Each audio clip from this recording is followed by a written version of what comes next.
Assalomu alaykum. Ismim Gulnur. Mahsulot marketing menejeri bo'lib, Manex Buyuk Britaniya fintech kompaniyasida ishlayman. Shuningdek, Forise asoschilaridan biri bo'laman. Bugun sizlar bilan startaplar uchun pitch deck mavzusida gaplashamiz. Pitch deck nima va nima uchun kerak? Pitch deck o'z g'oyasini investorlar, mijozlar, har xil startap musobaqalar hakamlariga tushuntirish uchun foydalaniladigan taqdimot hisoblanadi. Pitch deckning turlari asosan bu 3 ga bo'linadi. Bu 30 soniyalik pitch deck elevator pitch hisoblanadi. 3 daqiqalik pitch deck, bu yerda siz o'z startapingiz haqida ko'proq ma'lumot berib o'tasiz va 5 daqiqalik pitchlar esa investorlar uchun ko'proq qilinadi. Bu yerda ko'proq nafaqat mahsulotingiz to'g'risida, balkim bozor va moliyaviy ko'rsatkichlar haqida to'xtalib o'tasiz. Bugun qisqagina qilib sizlarga elevator pitch 30 soniyalik liftda qilinadigan nut haqida, keyinchalik esa 3 va 5 daqiqalik pitchlar qanday qilinishi haqida to'xtalib o'tamiz. Elevator pitch tarixi startaplar orasida 1980-1990 yillar investorlarni lift yoki koridorda startap asoschilari uchratib 30-60 soniya daqiqada o'z g'oyalarini tushuntirishgan. Tasavvur qiling, siz liftga kirdingiz va yoningizda investor turibdi. Sizda esa 30 soniya bor. Agar qisqa, aniq, qiziqarli gapirsangiz, investor sizni keyingi uchrashuvga taklif qiladi. Agar 30 soniya orasida o'z g'oyangizni sota olmasangiz, lift eshigi ochiladi va siz imkoniyatni qo'ldan boy berasiz. Endi siz bilan ko'proq startaplar orasida mashhur bo'lgan, musobaqalarda ishlatiladigan, investorlarga ko'rsatadigan pitch deck 3 va 5 daqiqalik pitch deck haqida gaplashamiz.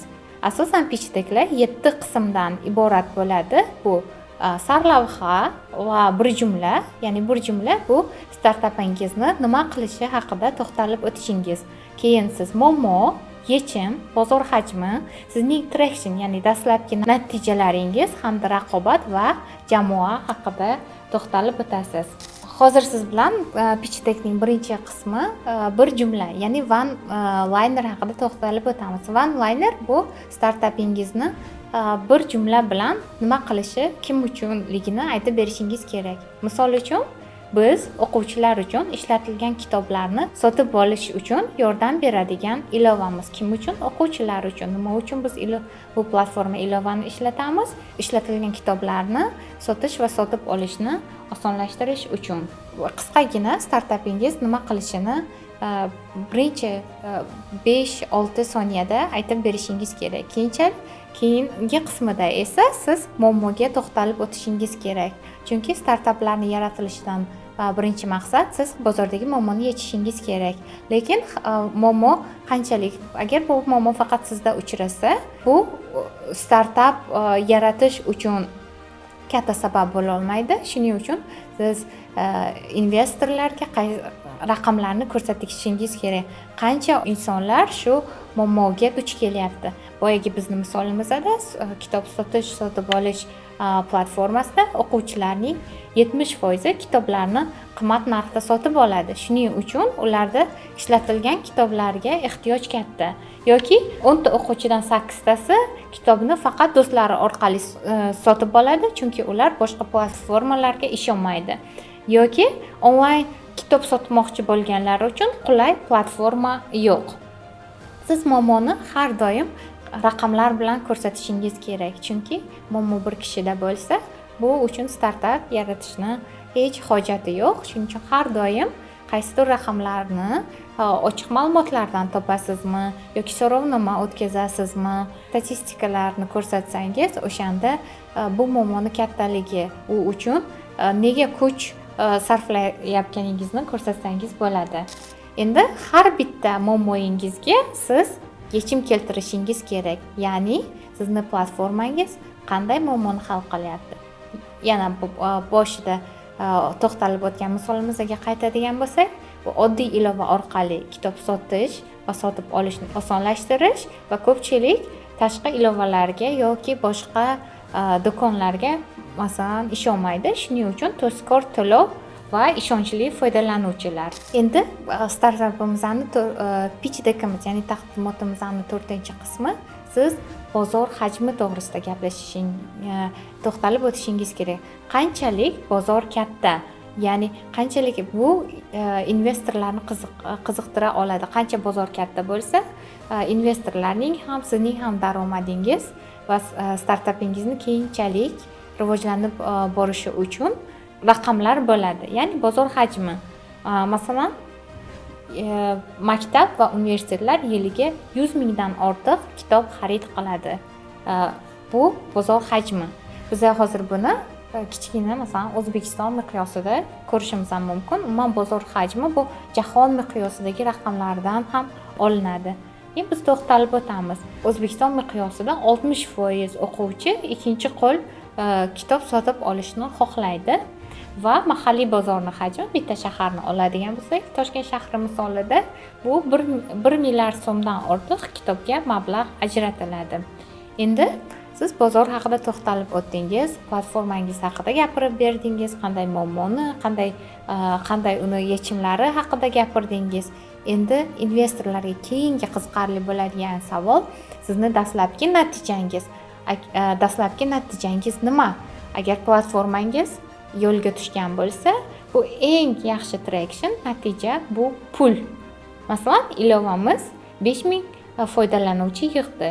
Oylik daromadimiz $3000 atrofida. Har oy 20% ga o'smoqdamiz. Bu investorlar uchun juda ham kuchli signal. Bu sizni startapingiz o'sib borayotganini ko'rsatadi. Agar sizni startapingiz hali g'oya bo'lsa-chi, traction, dastlabki natijalar yo'q. Siz o'shanda investorlarning oldiga bora olasizmi yoki kutishingiz kerak? Albatta, g'oya bo'lsa ham borish mumkin. Chunki traction bu har doim ham endi tashkil qilingan startap uchun bu pul emas, foydalanuvchilar soni emas, balki sizni suhbatingiz. Ya'ni siz 100 ta o'quvchi bilan suhbat, ya'ni kastef o'tkazdingiz va bu muammoni borligini bildingiz. 500 kishi kutish ro'yxatiga o'quvchilar sizni platformangiz yo'lga tushsa ishlatmoqchi. Bu ham traction, natija hisoblanadi. Sizni ro'yxatingizda 500 o'quvchi tayyor, ya'ni kelajakdagi foydalanuvchilar. Va agar platformangiz beta qismida bo'lsa-chi, beta degan platformangiz g'oyadan yarim ishlaydigan platforma holatiga kelgan va unda 50 ta beta foydalanuvchi, ya'ni sizni platformangizni testdan o'tkazuvchi foydalanuvchilar bor. Bu ham traction hisoblanadi va buni siz dastlabki natijalar sifatida ko'rsatishingiz mumkin. Keyingi qismi taqdimotimizning bu albatta raqobatchilar to'g'risida aytib o'tishimiz kerak. Chunki g'oya borki, unga o'xshash g'oyalar, platformalar mavjud. Shuning uchun bizning raqobatchilarimiz borligini va ulardan qaysi tomonlarimiz ustuvorligini ko'rsatib borishimiz kerak. Masalan, dastlabki aytib o'tgan misolimga qaytadigan bo'lsak, kitob sotib olish platformasi O'zbekiston miqyosida siz o'sha kitoblarni Instagram do'konlaridan, Telegram guruhlaridan va boshqa ilovalardan ko'rishingiz mumkin. Masalan, sizning afzalligingiz bo'lishi mumkin. Mahalliy bozorda, balki bu qulay to'lov, investor yoki hakamlar bozorda boshqa yechimlar borligini biladi. Lekin siz o'zingizning afzalligingizni qanday ko'rsatishingiz mumkin? Ko'pincha bu uchun biz raqobat matrisasi jadvalidan foydalanib o'tamiz va bu yerda jadvalda masalan ko'rsatilgan. Siz xizmatlaringiz haqida yozasiz va o'zingizni raqobatchilaringizni gorizontal ravishda yozib borasiz. Bu Instagram, Telegram, sizni raqobatchingiz misolda mahalliy kitob do'koni bo'lishi mumkin va bizning ilovani afzallik tomonlari. Agar do'kon yoki onlayn kitob sotib olish ilovasi platformasida gapiradigan bo'lsak, uni qanday xizmatlar va afzalliklar, qanday yechimlarni beradi bizga? Bu onlayn sotish imkoniyati, narxlarni solishtirish, tezkor to'lov, faqat o'quvchi va talabalarga moslangan va qulay interfeys. Masalan, bu talablarga Instagram faqat onlayn sotish imkoniyati bilan javob beradi va bu qolgan afzalliklar sizda bor. Mahalliy do'konda siz narxlarni solishtirish imkoniyatingiz bor, lekin onlayn sotib olish imkoniyati yo'q va shu orqali siz o'zingizni ilovangizni afzalligini solishtirgan holatda jadvalda ko'rsatishingiz mumkin. Albatta, raqobatchilar haqida to'xtalib o'tgandan keyin biz investorlarga nima qiziq? Investorlarga sizning jamoangiz qiziq. Qanchalik jamoangiz kuchli, qanchalik shu g'oyani siz amalga oshira olasiz. Siz jamoangiz haqida kim ishlaydi, qaysi tajriba ko'nikmalar bor va nega aynan sizni jamoangiz bu g'oyani amalga oshira olishi haqida to'xtalib o'tishingiz kerak va bu bizani pitch deckimiz, ya'ni taqdimotni oxirgi muhim qismlaridan edi va fikrimizni birga yig'adigan bo'lsak, 3 va 5 daqiqalik pitch deck qanday qilinadi?